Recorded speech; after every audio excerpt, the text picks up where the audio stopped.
So in order to set up routing in our Vue applications, we also need to use another separate package called the Vue Router. And the Vue Router package works hand in hand with the core Vue library in order to allow us to set up a routing system. So you can do this manually in existing projects. You can install the Vue Router package and set it up yourself. But the easiest way to get started with this is to generate a new Vue project using the Vue CLI and have the Vue CLI set up routing for us. So that's what we're going to do. I've already navigated to the directory I want to create a new project in. Then I'm going to say Vue create and the project name, which will be ninja-jobs. So we're just going to make a small project to demo this Vue Router. So press enter to generate this project. And we're going to manually select features. We're going to go down to router and press spacebar to say we want to install the Vue Router and set that up as well. So the Vue CLI will then take care of all of that for us. I'm also going to unselect this and then press enter. We'll use version 3. And this right here, this asks us, do we want to use history mode for the router? Now the other mode is hash mode, where we see hashes in our different URLs. We're going to use the history mode, and this is more important later when we come to deploy the application to Firebase. So I will talk about this a little bit more then. For now, just select yes, the default option. We're going to choose default config file, and we don't want to save this as a preset, and then this will generate our Vue application for us.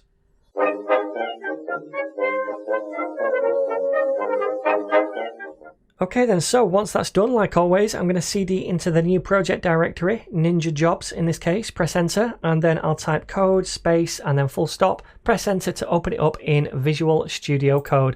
And this is what the starter project looks like when we use the Vue Router. So the first thing I want to show you inside this new boilerplate project is the package.json file, because we now have a new dependency. This is the Vue Router package that is now installed into this project, and therefore we can use it to generate different routes. So that's the first difference. The second difference is inside the source folder. You see now we have this router folder, and inside that an index file. That wasn't there before. And this is where we set up all of our different routes. So you can see right here we have a routes array, and this array contains different objects, and each object represents a single route. So each route object has these three different properties. We have the path property, which is the URL path relative to the root of the site. So in this case, just /. We have a name property, which is a name of the route, kind of like an identifier. We also have the component that we want to use when a user goes to this route, and in this case it's the home component, and that is being imported at the top. So that is a single route object. We also have another down here. The path is /about, the name is about, and this right here is showing you how to lazy load routes. I don't want you to worry about that for now. We'll talk about that later. For now, let's just register the components for this route, which is about. But that does mean we have to import it at the top now. So let's change home to about. And now we have those components. I will talk about these later on, but for now, we have our array now of different routes. But at the minute, that is just an array and it's not really doing anything. At the bottom of this file is where we actually set up the router instance. Now this is the thing that actually creates our router for the app, and this function right here is being imported at the top from the Vue Router package. Now inside that we pass an object with a couple of different properties. The first one is the history property. Now this function right here, create web history, is saying use the web history API in the browser so that we can click forward and back in our browser to go to previous routes. There's also a web hash history mode which places hashes in the URLs, but we're going to stick with this one. Now inside this method, inside this function, we also pass in the base URL of our project. Now 99% of the time you don't need to change any of the setup inside this router, but we will be changing our routes as we go forward. Now the second property it passes in is the route itself, and that's so our router is aware of the routes that we're using and it can register them. And then finally we export the router at the bottom. So Whenever you want to create a new route, all you need to do is add a new object into this routes array.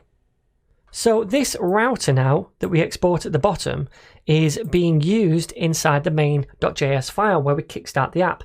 And we're still using create app to create an application and pass in the root component, the app, and we still mount it to the DOM in the same location. But this time, between those two steps, we use this method, use. And this use method takes in an argument, which is the router that we exported over here. So it imports that from that file. And by the way, we don't need /index over here to import that. When you go to a folder and it contains an index file, it will automatically import the index when you use the folder name. So we import that and we register it for the app right here. So now our application uses the router. Now, that's what we're doing with the router object. But when we come to actually use our routes in the template, how do we set it up? Well, if we go to app.view, the root component, and take a look inside the template, we can see this router view tag right here. So this is a view router special tag that we can use without having to import anything. And right here, where this tag is, that is where our route components will be dynamically injected dependent on the route that we visit. So if I go to / according to this, then I will get the home component, and that home component will be rendered right here where the router view tag is. If I go to / about, then instead I will get the about component, and that will be rendered right here. So that's how we use our routes in the template, and we only really need to nest this in the root component, and then whatever route we go to, the component for that route will be injected right here. Now, alongside that, we have a nav, and we could have something else like a footer below this as well. Anything else around it, that will all appear on every single page because it's not where the router view is, it's around it. It's only the different route components that will change when we go to different routes. Now notice also this views folder right here. Now this is where all of our different route components live. In our case, the home component and the about component. So if we were to go to / about, because we registered inside the route file over here, / about to use the about component, it will show this about component inside the views folder right here where the router view tag is. Now we'll talk more about folder structure later on in the course, so don't worry too much about that for now. But we know now that our different route components are shown here. So I'm going to test all of this out in the browser. Let me save this file, open up a terminal, and then I'm going to say npm run serve. Then I'm going to control click that to open it up in a browser, and we can see it right here. So you can see we have this nav at the top, and if we go to this and click on this, it goes to / about, and it loads in the about component. If we click on this, it goes back to the home page. So notice how quick all of this is. It loads these different routes really quickly, and we can also see the route change up in the address bar right here. Now the reason it loads really quickly is because Vue is only switching out the components for different routes. A new request is not being sent to the server for every new page every time we click on one of these links. Remember, when we first make a request to the server, it responds with just the bare bones index.html file and the bundled Vue JavaScript code. Whatever the first request route is, Vue will look at that and inject the correct components for that route into the app.vue file. For example, if the initial request is / about, if we hit enter, it sends back that blank HTML page. Vue will look at the route and it will inject the about component because of this route here into the app.vue root component where the router view tag is.